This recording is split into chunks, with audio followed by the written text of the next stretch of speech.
Hello, everyone, and thank you for attending today's webinar on creating patient-centered team-based primary care. Before we begin, we wanted to cover a few housekeeping items.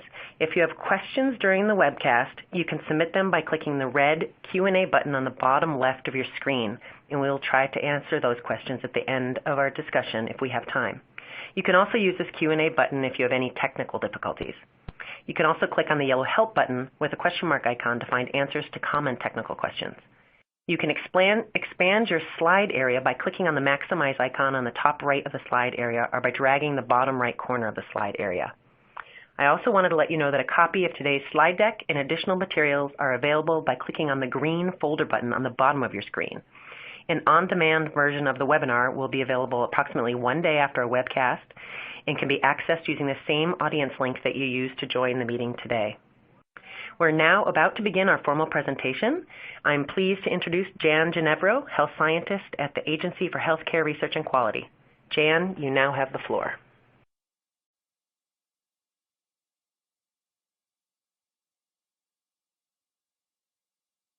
Thank you, Dana. Good afternoon, everyone. I'm Janice Ginevro, and I'm very happy to welcome you all on behalf of the Agency for Healthcare Research and Quality to this webinar on patient-centered team-based care. Next slide, please. I'd like to take a minute to orient you to this afternoon's agenda. First, I'll be providing some background about AHRQ's work related to primary care improvement. And I'd also like to acknowledge the full writing team and other contributors to the paper we'll be discussing today. Then we'll move into the heart of the presentation about concepts and strategies to promote patient-centered team-based care, our panel discussion, and some concluding comments. Next slide, please.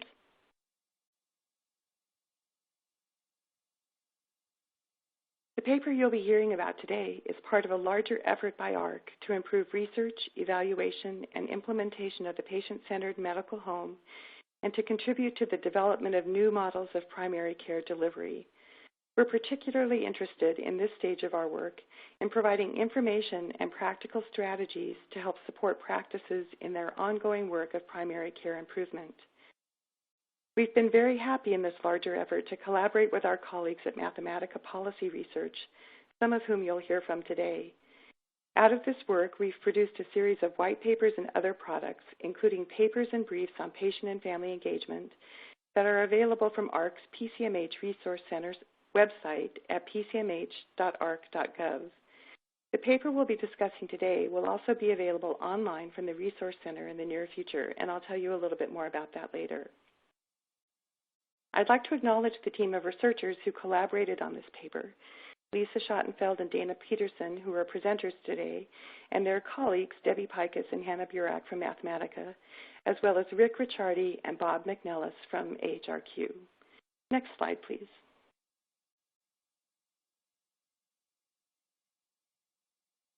We'd also like to acknowledge the significant contributions made by the members of our technical expert panel, Susan Edmund-Levitin, Amy Edmondson, Shoma Stout, Holly Miller, and Ron Stock. You'll also be hearing today from TEP members Pamela Mitchell and Jennifer Sweeney. I'd also like to recognize in memoriam the contributions of Jesse Grumman to this paper and many other projects related to patient engagement. Next slide, please. We're grateful, too, to other contributors, including Kathy Hutchinson, Phyllis Kay, Judith Schaefer, and the team at South Central Foundation in Alaska. Next slide.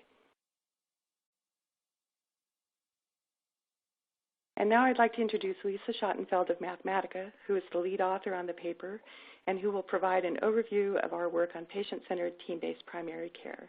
Over to you, Lisa. Thank you so much, Jan, and thank you again to everyone on the call for joining us today. As Jan mentioned, I'll be giving you a quick overview of some of the main points of our forthcoming white paper on patient-centered team-based care. So I want to start by first talking about the two concepts separately. So here we have the definition of team-based care that's offered by the National Academy of Medicine, formerly known as the IOM. And their ideal of team-based care includes the provision of health services by at least two providers who work collaboratively with patients and caregivers on shared goals in order to achieve high-quality care. And again, this is what we think of as being the ideal of team-based care. Moving on to patient-centered care, this is defined by AHRQ as being care that is relationship-based with an orientation towards the whole person, and that includes partnering with patients and their families to understand and respect each patient's unique needs, culture, values, and preferences. So when we started working on this paper, we found that there was a belief among some that team-based care is by its very nature patient-centered, whether it's because it offers certain benefits to patients, like increased access, or because practices are transitioning to team-based care as part of the patient-centered medical home transformation process. However, we also found that there were many stakeholders out there, both patients and providers, who have expressed concern about the ways in which the care provided by teams might not be patient-centered. And some of these concerns include potential difficulties with care coordination once primary care is delivered by multiple providers, communication challenges. For example, if a patient shares an important detail of her medical history with one team member, but that then doesn't get communicated to a different team member. A big one we heard about was the potential loss of relational continuity, which we think of as the ongoing relationship in which a patient feels truly known and cared for by her provider.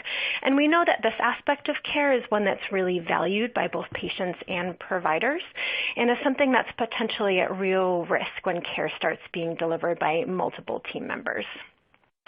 And some patients and providers have also raised concerns that as practices focus efforts to develop team-based care, they might focus too heavily on practice infrastructure and processes such as health information technology, changing workflows, adding new staff, and they may lose some of their focus on how to best develop relationships with patients and provide truly patient-centered care.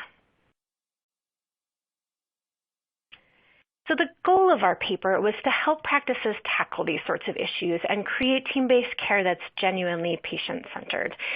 And we did this in our paper by offering a theoretical framework for what we think patient-centered team-based care should look like, and by compiling a series of practical strategies that we think practices could consider to help them implement this kind of care. So first, we suggest that practices that are either transitioning to or working to enhance team-based care will want to think about how to adopt a patient-centered approach to planning how teams will operate within their practice and to actually delivering the care to individual patients. And we propose that adopting this approach can help practices foster a culture in which teams really prioritize and value their relationships with patients, regard patients as true partners in care, and work to bring them onto the team in whatever capacity each patient prefers, and to constantly seek patient input and feedback on how team-based care is working for them, and then respond appropriately to try to improve. We also suggest that practices who want to implement patient-centered team-based care will need to employ strategies that will make teams both coherent and identifiable to patients. And by coherent, we mean that groups of providers will feel as if they are a team, they'll regard themselves as a unified entity, and will act as a team.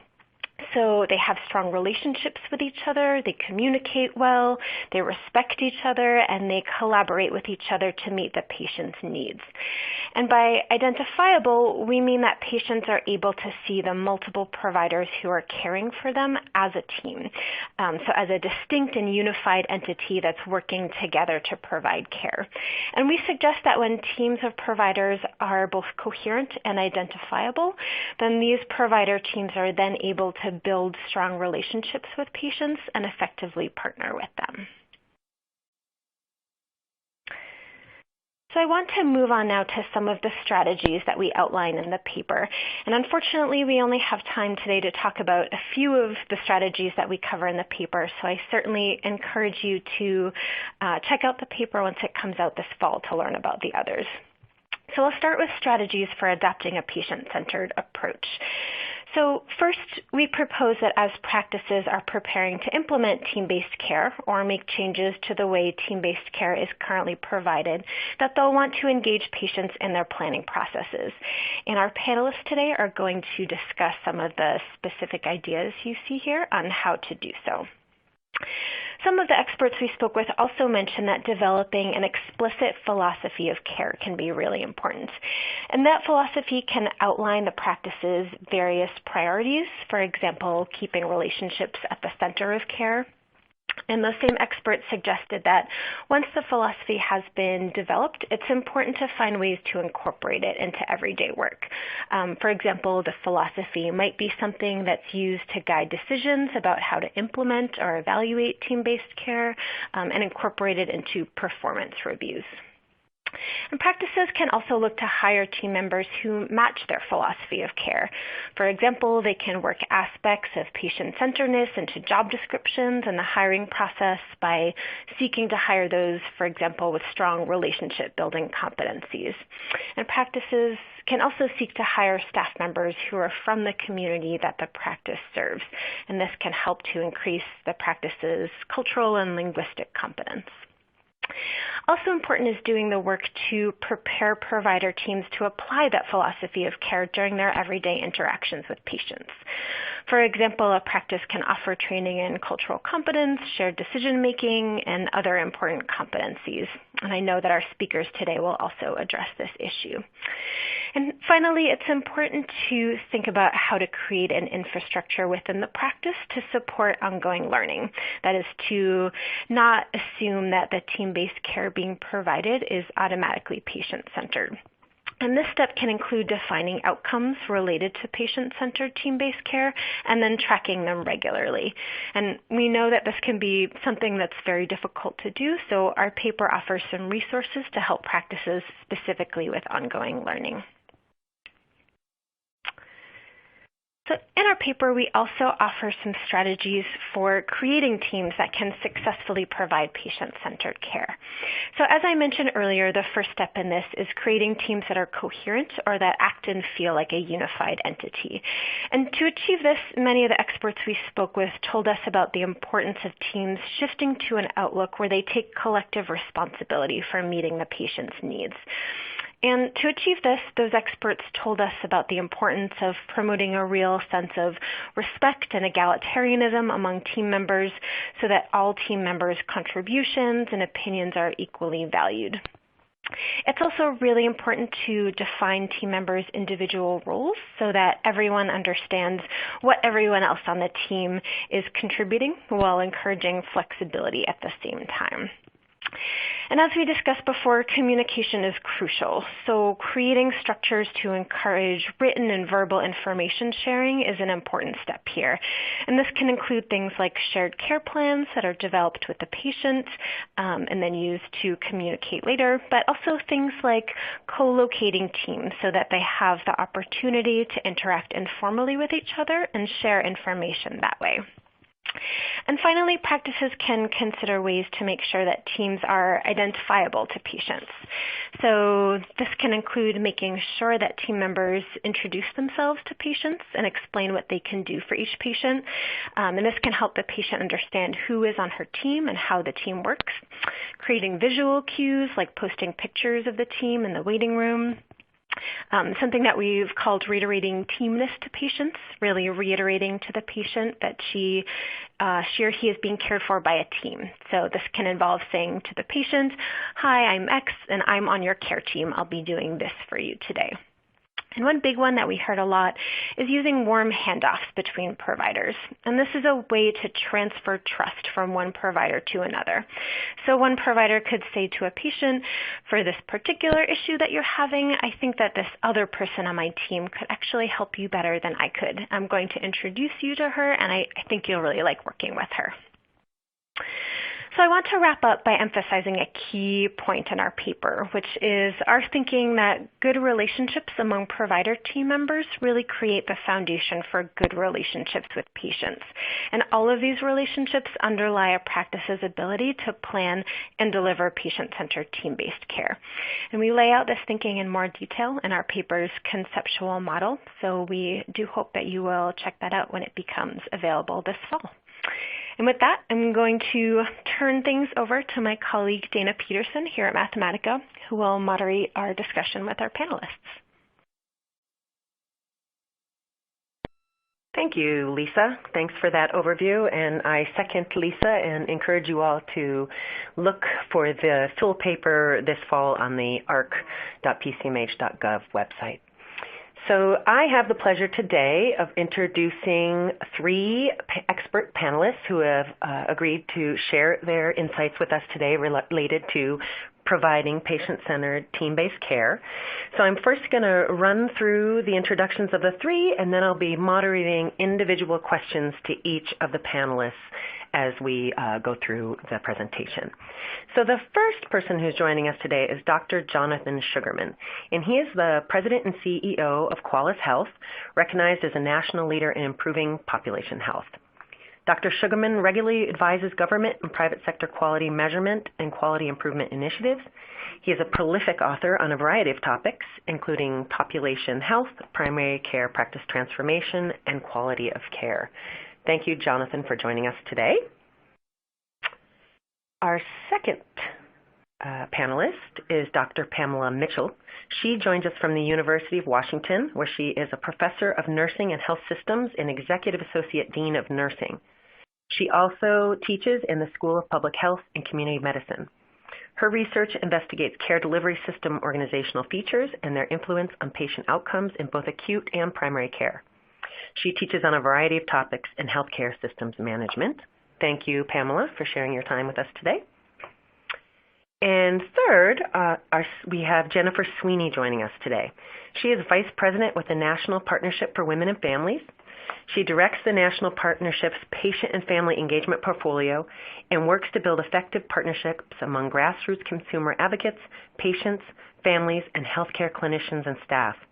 Jennifer also sits on the Joint Commission's Patient and Family Advisory Board and is a frequent speaker on healthcare issues with a particular focus on patient and consumer stakeholder engagement strategies, as witnessed today.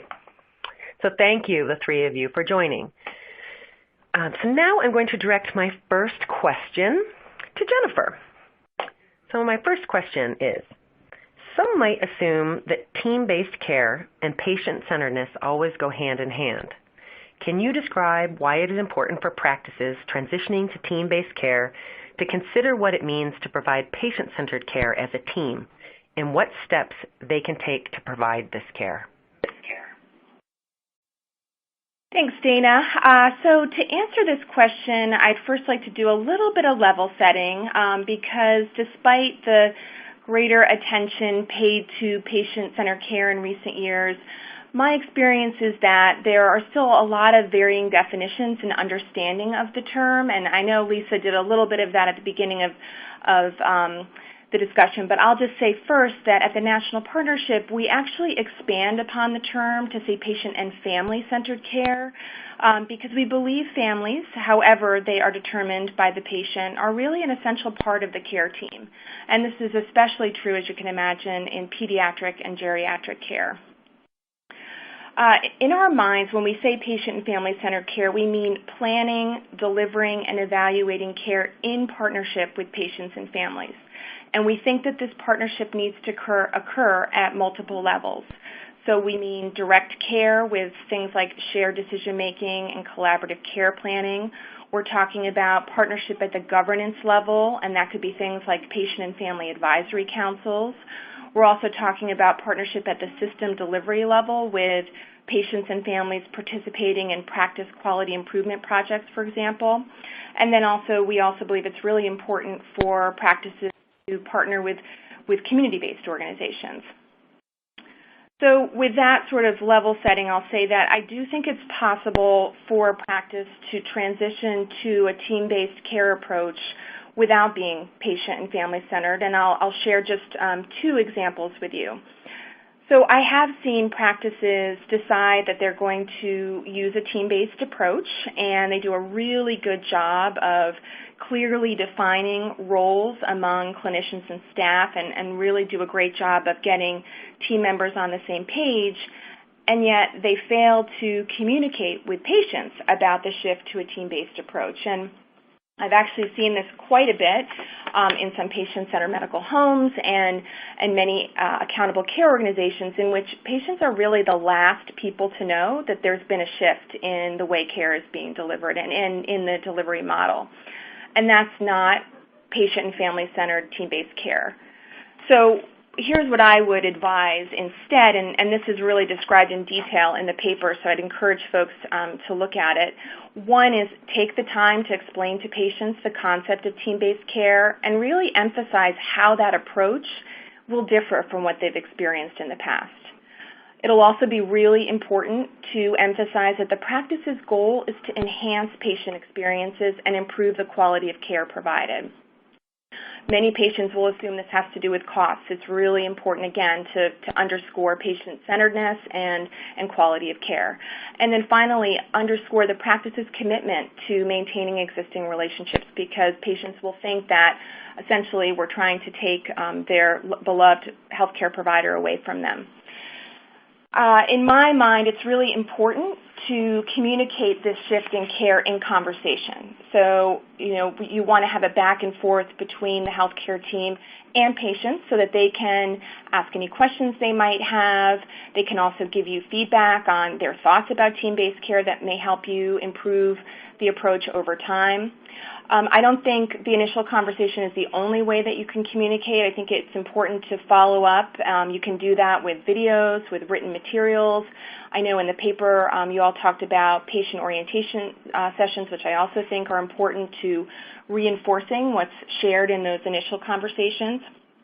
So that's one example. I'll give you one more, and that is a couple of years ago I was reading an article about a patient, actually it was last year, about a patient-centered medical home that was moving to a team-based care model. And one of the leaders in the practice was quoted as saying, quote, "The patient is owned by the whole team. It's not just the primary care physician's patient, it's our patient."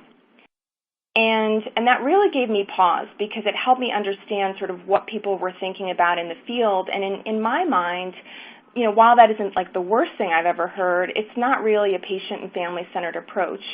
A more patient and family-centered approach to team-based care would be one in which the practice really viewed the patient as not just a passive recipient of care owned by the practice, in which the practice is doing things to and for them, but really as a key member of the team, someone with whom they would partner with to plan, deliver, and evaluate care. And it would really be about sharing control and decision-making. So I know that's a little bit of a nuance, but I know from my work in the field that many patient-centered medical homes are anything but patient and family-centered. And I think the same could be true for practices that try and move to a team-based care approach without first prioritizing patient and family-centeredness. Thank you. Thank you, Jennifer, for that excellent example and really reminding us about the importance of needing to always keep your eye on the patient-centeredness as we transition to team-based care. I'm going to transition now to a question for Dr. Sugarman. And my question is, could you please describe an example of a practice that successfully engaged patients in its transition to team-based care or in efforts to improve existing team-based care? What steps did they take to make sure patients were meaningfully involved in the ways that Jennifer has just spoken to? Thank you, Dana. Let me start off by adding my commendation regarding the white paper that you've described. Not having been involved in its production, I can say that it's really an excellent, both a theoretical and very practical summary. So we'll talk a little bit about this, but I really would suggest that the listeners, once that comes out, take a look at it. Jennifer nicely described a number of different levels and types of patient engagement. ranging from participation in practice governance to actually participating in improvement activities on a more regular basis. I'm going to share with you an example that reflects the experience of a small community-based family medicine practice, but just say that there are many paths to engaging patients, and this is just one example. So by necessity, it won't necessarily touch all of the important features and ways to involve patients. This practice has about 6 family doctors and several physician assistants. It started off actually, when it began to engage patients in the work I'll describe, with pretty well-developed, coherent teams. They really did act and feel like a unified entity. They were also, to use the terminology in the white paper, identifiable to patients. So they started off having teams in place. The mechanism that they used to engage patients was to involve them in an organization of practice called their Practice Improvement Team.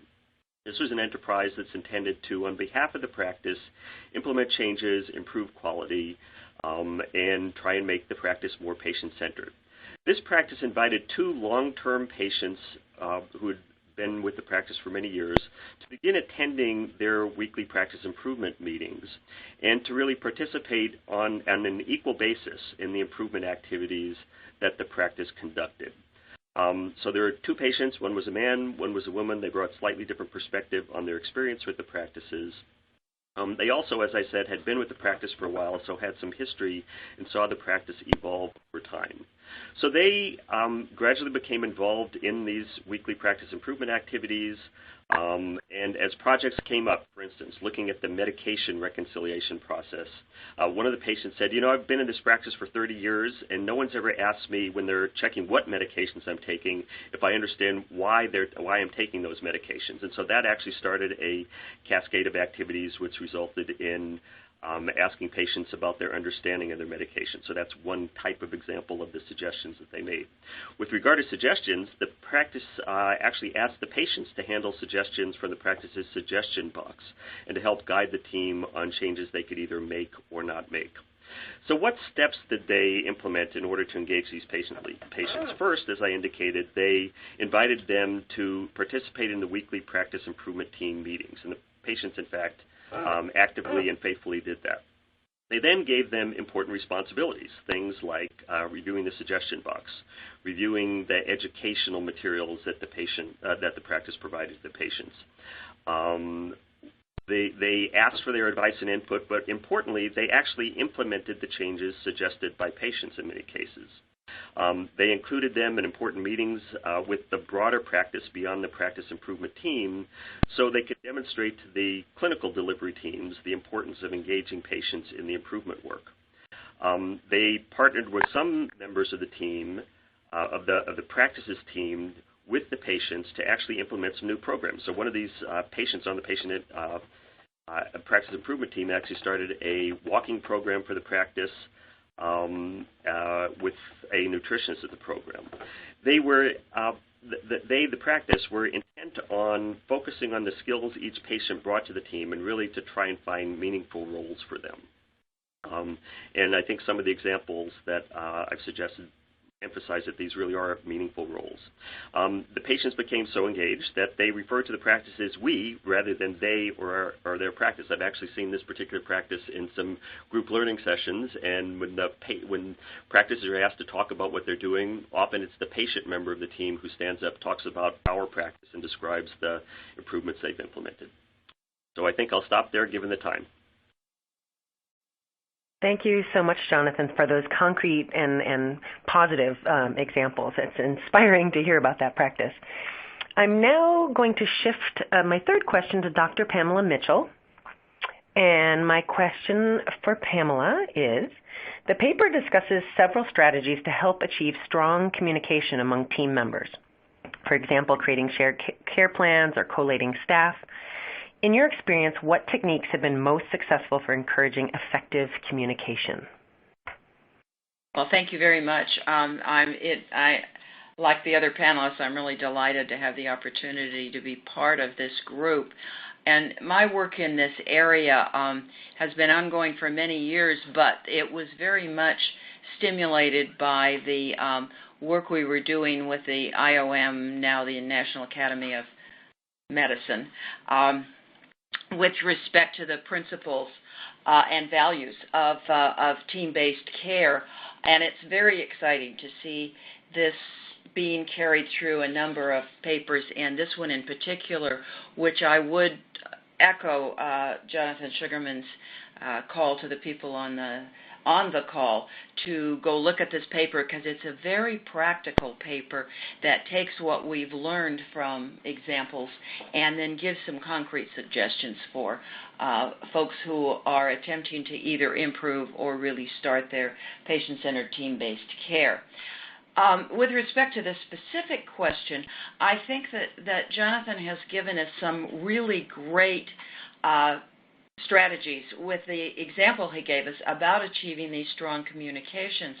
And one of those, I think the most important, is that the practice leadership not only embraces the fact that we're going to be having patients and families as members of these teams, but also as part of the advisory groups or improvement.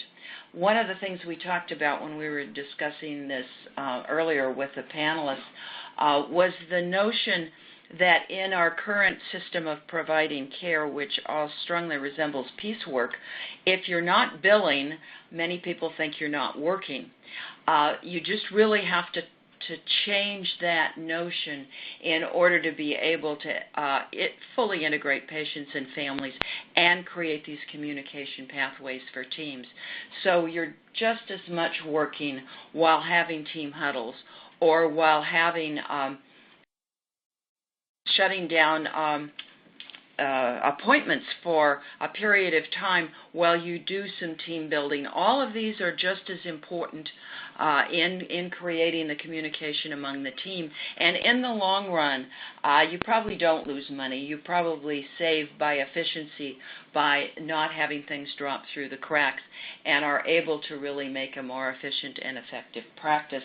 So some of the examples, as I mentioned, are such things as having patients and families on the advisory groups, having what was referred to earlier as warm handoffs when introducing another member of the team that you actually face-to-face introduce them. Not all team members are necessarily going to be present at all times in the practice setting, but with the advent of things like Skype and FaceTime and these other electronic marvels, we can still make a warm handoff and an introduction of a person who's in another setting in order to make that introduction for patients. We can also use these to create some team meetings, and I think the example that Jonathan gave about some members, patients, members of the practice as part of the overall quality improvement team and that can also be done by using the electronic means. How do we, let me back up again. In a busy practice, if we're truly incorporating patients and families as members of the team, then the team changes with every encounter. And so the ability to communicate what that particular patient and family has expressed as their preferences and their goals becomes even more important.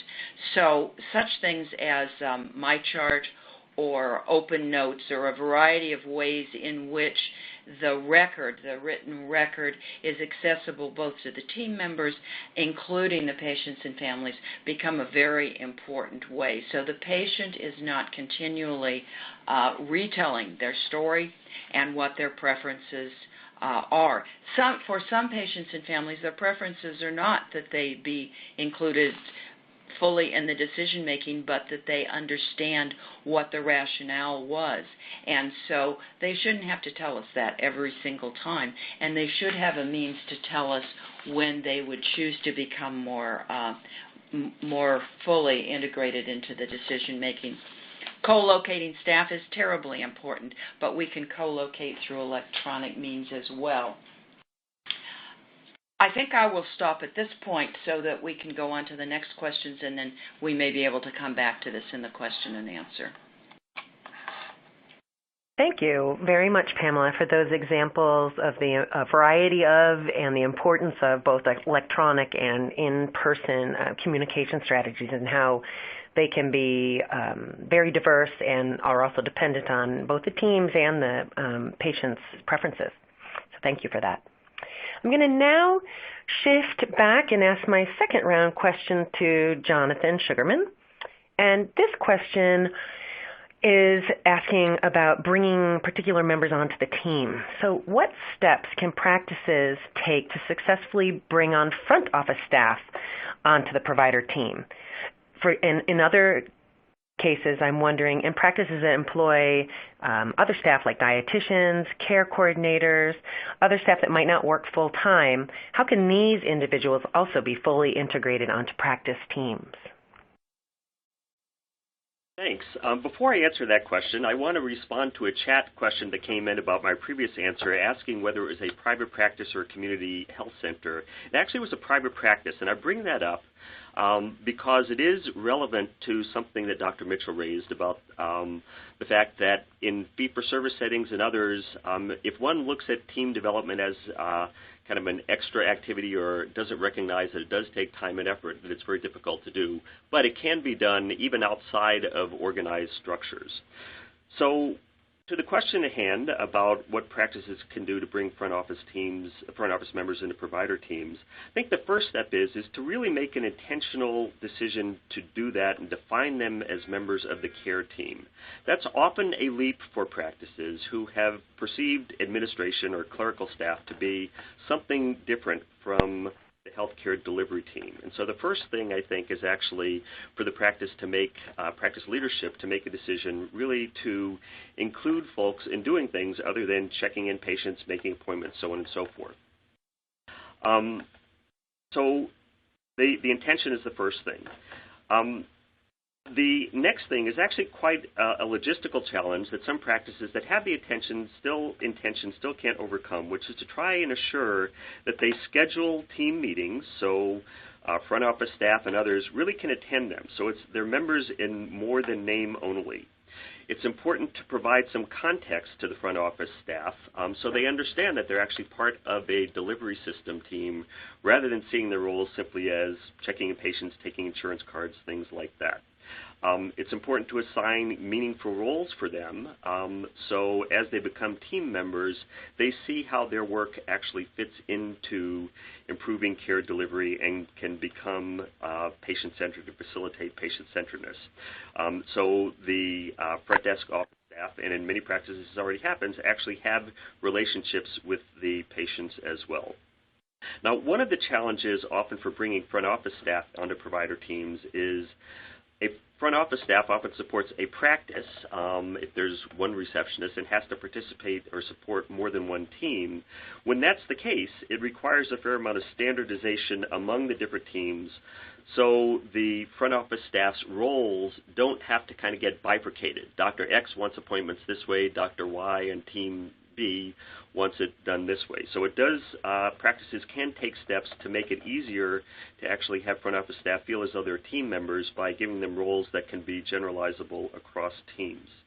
Now, the second question here is slightly different. How about professionals who are only at the practice part-time, people like dietitians, care coordinators, potentially behavioral health people? How can they be integrated? Some of the same themes occur. As Dr. Mitchell mentioned, this has to be perceived as part of their work and not simply an add-on beyond their clinical delivery things, and that often becomes either a contractual or some other kind of administrative task that needs to get done. So it's clear that those folks also have roles and responsibilities as being part of a team. So trying to organize times for team meetings and things like that when those people are available and able to integrate and participate in it is important. There, of course, then is the communication of team decisions, the memorialization of processes and procedures and standard work so people who, if they can't attend a meeting, can actually have some documents to understand what a process is supposed to be is also another helpful thing that many practices have done in order to integrate these part-time people into teams. The other element of this is similar for front desk office. If some of these other professionals are supporting more than one team, it's helpful to have some standardization of the communication methods, the expectations for them across the different teams in a practice if the providers, the other professionals who are there part-time, are going to support more than one team. What this all boils down to is that if you have more than one team in a practice, it's important first to let them develop individually as teams, but also to consider those items that need to be standardized in order to support the participation of persons who have to support and be members of more than one team. I think I'll stop there. My time's about up. Thank you, Jonathan, for that answer. And I think this question in your response really points out something that's important as practices transition to team-based care, is that, there's no one team that exists throughout time for each patient, but it's constantly changing its membership, and having these kind of structures in place to bring people in and off teams in effective ways are really important. So thank you for that answer. I'm now going to switch back again to Pamela Mitchell. And this question is, what are some strategies for helping teams develop and sustain more egalitarian approaches to decision-making during the provision of care and other processes? Okay, thank you very much for the question. I think I'm going to reframe it a little bit. The goal is not necessarily egalitarian approaches, but the philosophy of team-based care and patient-centered team-based care is the fact that different members of the team have different information and perhaps different interventions that can contribute overall to the health of that particular patient and family. So the goal really is not that just everybody has an equal voice, but that everybody can bring their contributions and voice to solving whatever healthcare problems we're doing, including the patient and the family.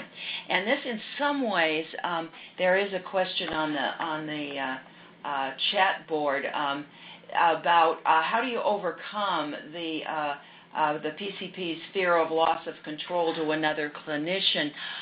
And I think that, again, is the philosophy. It's not so much loss of control over, as Jennifer said, patients are owned by the practice, but how do we foster the getting the voice and the contributions of the various team members?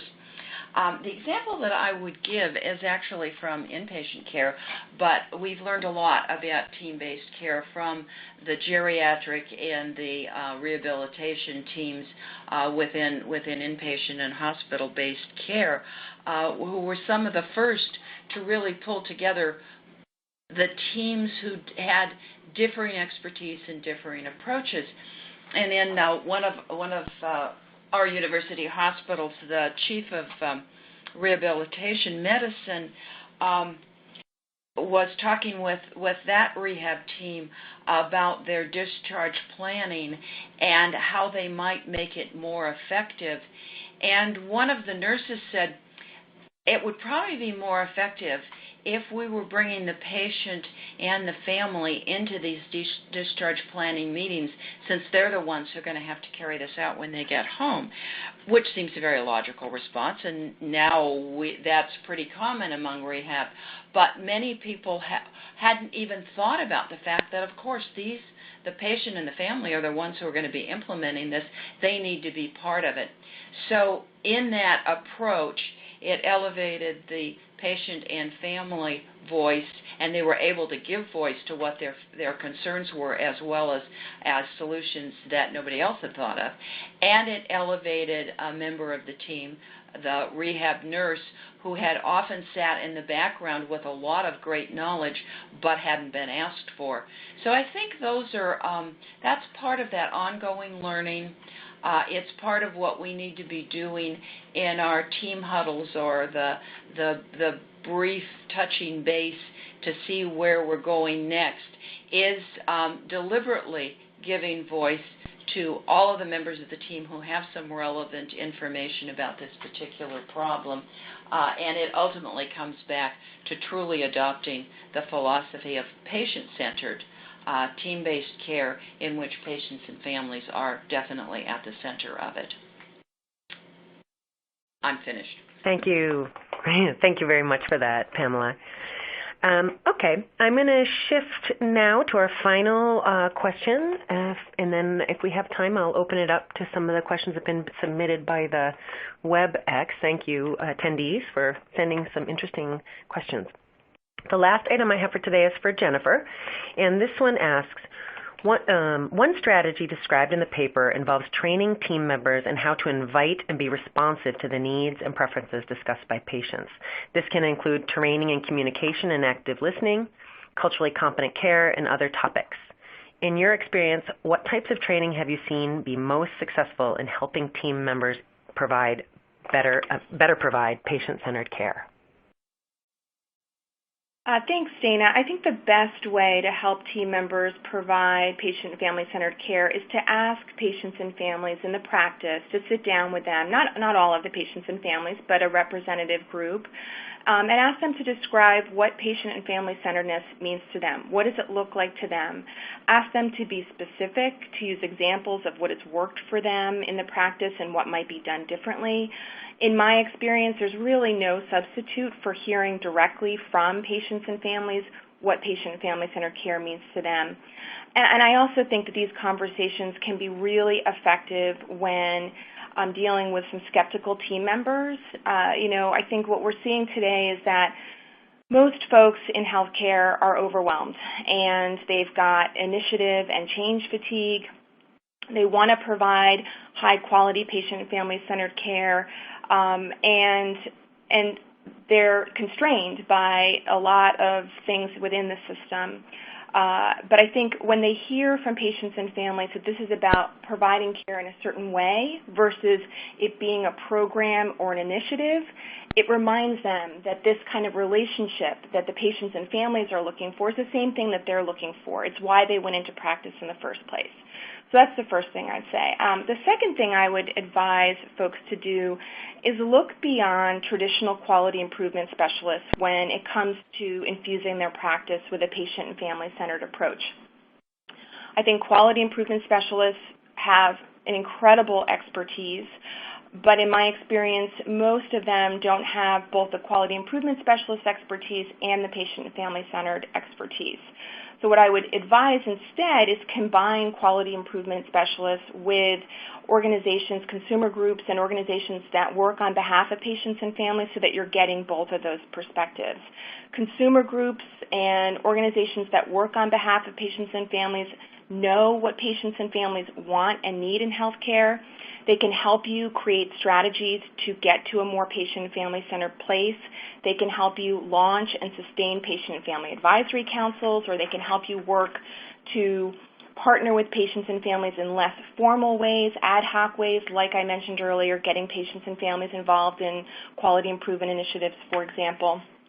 So that's the second thing I would say. The third thing I would encourage folks to do is look into trainings like Crucial Conversations. That's just one example, and I'm only mentioning it because I've been trained in it myself. And I think it's a very, very strong training. It provides folks with really good communication skills. And what we know from the work that you all did in this paper is that the success of a team rests on the degree to which members of the team can communicate with one another effectively. And Crucial Conversations training can really help with that. It helps with both, run-of-the-mill kind of issues, but also really helps folks navigate some of the tougher topics that really have the potential to derail a team dynamic if they're not handled well. And then the last thing I'd recommend is a book that I read a number of years ago. It's called The Zen of Listening. It's written by Rebecca Schaefer, and it outlines specific exercises, activities, and strategies to improve listening. I've used it with my team. I know a number of health professionals have found the book to be really useful, and I think it can be very helpful to practices as they're building teams. So those are some strategies for you all to try. Thank you so much, Jennifer, for that and for those useful references. I think we do have about 5 minutes where I can open up the discussion and include some of the questions that have been submitted by our attendees today. So thank you for those questions, and we've received a lot of questions, so unfortunately we won't be able to answer them all today, but I will do our best. I think there's been a lot of questions actually about involving patients in these more formal mechanisms we talked about in terms of the improvement work groups or advisor committees, and 2 questions have come up related to that I wanted to kind of put out to Jonathan, Pamela, and Jennifer to see how they'd like to respond. One asks if there's a type of criteria or selection criteria for a patient who may become part of an advisor or improvement work group. So what are the qualities you might look for in that type of patient? And then the flip side, another question came in from someone saying, how can you ensure that the patients who participate on those types of groups really do reflect the opinions of your patient population as a whole? So those are 2 different types of questions, but I kind of put those out there to the group and see if anyone would like to respond. Dana, this is Jennifer. Can I respond to those or begin the conversation? So I think the first recommendation we would make is to seek out patient and family advisory council members that are representative of the population within the practice. So certainly you can't have thousands of people on a patient and family advisory council. We recommend 10 to 12 people typically, but you want to ensure that those folks around the table are representative of the practice by age, by race, by gender, by condition, if at all possible. So you're not going to be getting every individual's experience within the practice, but you will be getting patient and family-centered feedback, patient and family feedback that's deeper than you would get, for example, from patient experience surveys and things like that.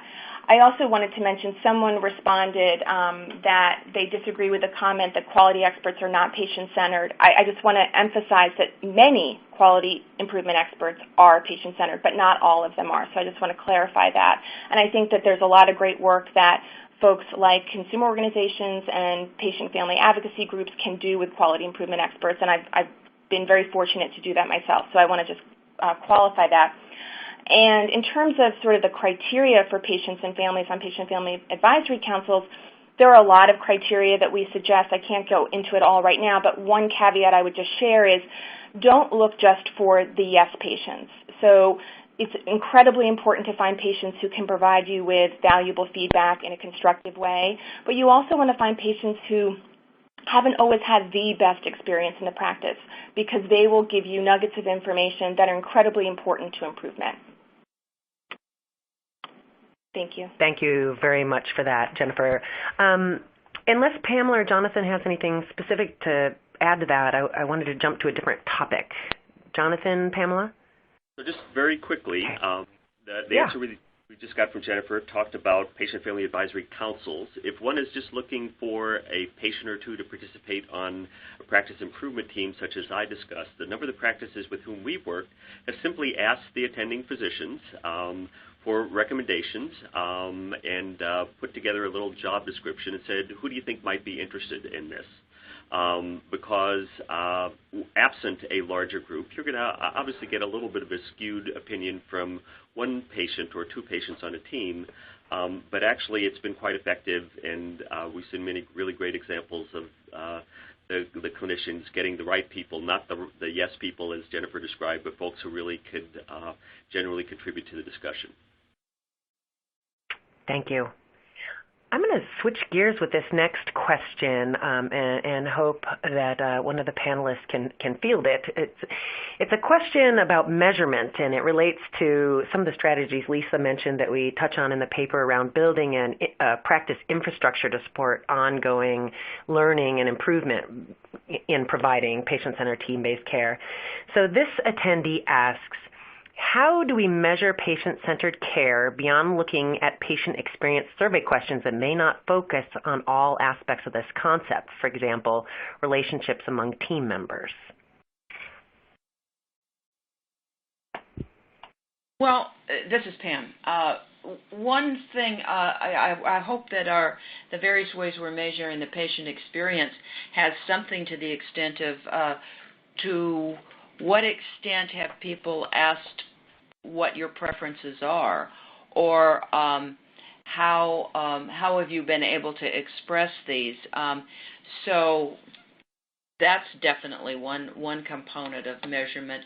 I think the key thing about any measurement is that it has to be something that's fairly easy to incorporate into everyday practice, so the patients get something about it, and so do the providers, in order to be able to determine in a fairly quick basis, have you been able to communicate with each other about what the needs are and if they've been met. Thank you. Thank you for that. I also want to let the the audience know that we have a few references to resource tools developed by AHRQ and others on strategies to measure patient-centered team-based care in the paper. So again, another plug for looking for the paper in the future. I think with that, it might be time to turn our discussion over to Janice Ginevra from AHRQ, who's going to provide us with a summary and wrap-up for the day. Great. Thank you, Dana. First, I want to thank Jennifer, Pam, and Jonathan for their very thoughtful answers, and also you, Dana, and Lisa for the information that you presented. It's just a very rich exploration of a lot of the concepts and strategies that are in the paper. And there are three themes that I want to just highlight as we bring the webinar to a close. One is the importance of developing an explicit philosophy of patient-centered team-based care that a practice would use in planning, in hiring, in evaluating their care, as well as in the day-to-day provision of the clinical care. That seemed to be a theme that ran through many of the answers that we heard today, including using this philosophy as part of the approach to incorporating membership of patients and families in practice improvement teams, in quality improvement teams, and in other types of patient councils, but to get input in all the activities of the practice and not just necessarily the actual direct provision of clinical care.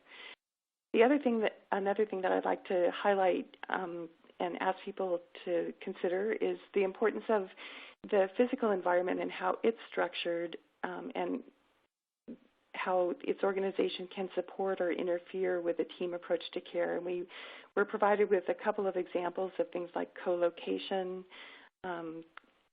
huddles, just ways to promote communication in a very physical way, and also the use of some things that could be electronic but also paper, but integrated care plans that are communicated among team members as a way of using the physical environment to promote not only communication but a sense of shared identity that was discussed, the coherence of teams, and also making teams identifiable to the patients.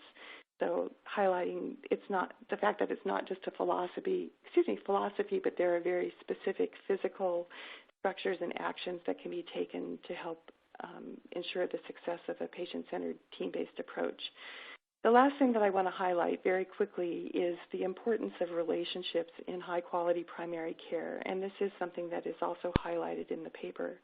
But encouraging people to think about how practices can structure their environments to support the development of respectful and trusting relationships among members of the provider team, which is part of supporting good communication, but also how these trusting relationships among the providers provide the foundation for the development of respectful, trusting, and productive relationships among members of patient-specific teams. And this includes relationships between specific patients and front office staff, specific patients and care coordinators, specific patients and other members of the team, but also relationships among family members and team members as well. So really looking at the quality of relationships, what the practices can do to support that, and making an ongoing investment in promoting and sustaining relationships as a key component of building patient-centered team-based care. So I'd also like to highlight that we do have some resources available, again, on AHRQ's PCMH Resource Center website. And as we mentioned, that's at pcmh.ahrq.gov. But one resource that I'd like to highlight in particular is a biweekly primary care practice facilitation newsletter that you can sign up for. The web address is on the slide. We will be announcing the availability of the paper through the listserv and through that newsletter, and also through the electronic newsletters that many of you might have found out about this webinar through announcements in the newsletters. But please stay tuned. The paper will eventually be posted on the pcmh.ahrq.gov website in the patient-centered care section. And when I say eventually, I hope that's within the next 30 to 60 days, so you won't have to wait too long. And we look forward to your participation in the newsletter and hearing back from you with any feedback about the webinar. So with that, Dana, I'd like to turn the microphone back over to you for any housekeeping comments and closing comments. And just want to say again that I am so grateful to all the participants and presenters today. Thank you, Jan. And I, too, want to take an opportunity to once again thank Jonathan, Pamela, and Jennifer for your attendance and for your contributions today. And to the audience members who have submitted more questions than we could answer, we will try to answer those after the webinar. And I wanted to let you know that right now you could submit feedback to our presentation team in your browser window when the event concludes. And if you're unable to provide feedback at this time, you can view this on-demand recording of the event and access the survey there and also potential answers to some of your questions. The on-demand recording will be available approximately 1 day after the webcast and can be accessed using the same link you used today. So this concludes the webinar for today, and thank you, and have a great afternoon.